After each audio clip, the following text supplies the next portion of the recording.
Let's take a look at our existing program and see if we can consolidate or refactor some of that code.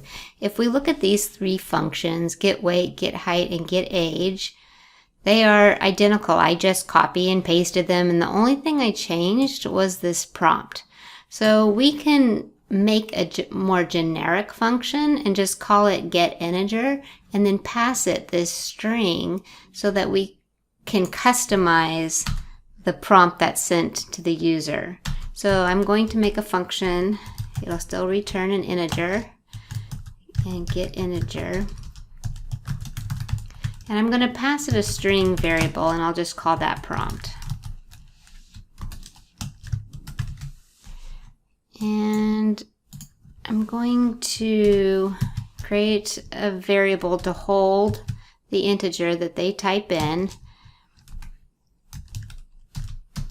And I'll just call it num. And I'll see out their prompt. And then I will read in what they type, and then I'll return num.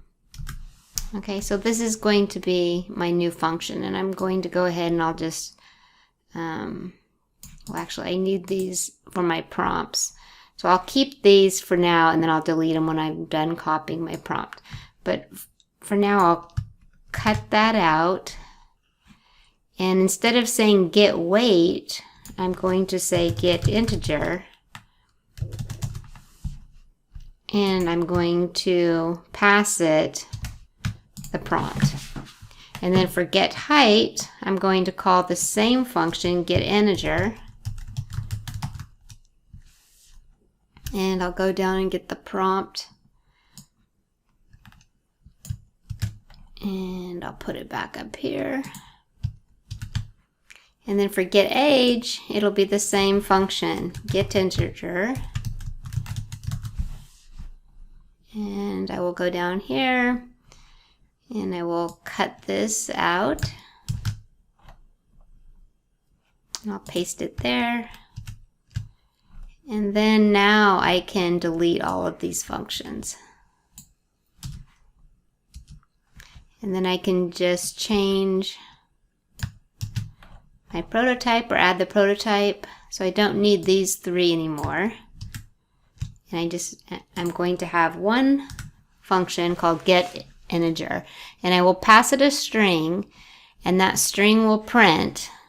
So isn't that kind of handy? So instead of having three functions that do basically the same thing, I'm going to make a more generic function, and then it will accept a prompt. So I'll just pass this string, enter your weight, and it'll go into this variable prompt, and I'll print it out. So let's go ahead and run that. Enter your weight, enter your height, enter your age, and it does the calculation. So to our user, we didn't change the functionality of this program at all. We just refactored it to use one function, and we made that function more generic by allowing us to pass it a specific prompt. And then we were able to delete three of the functions and use the getInteger instead.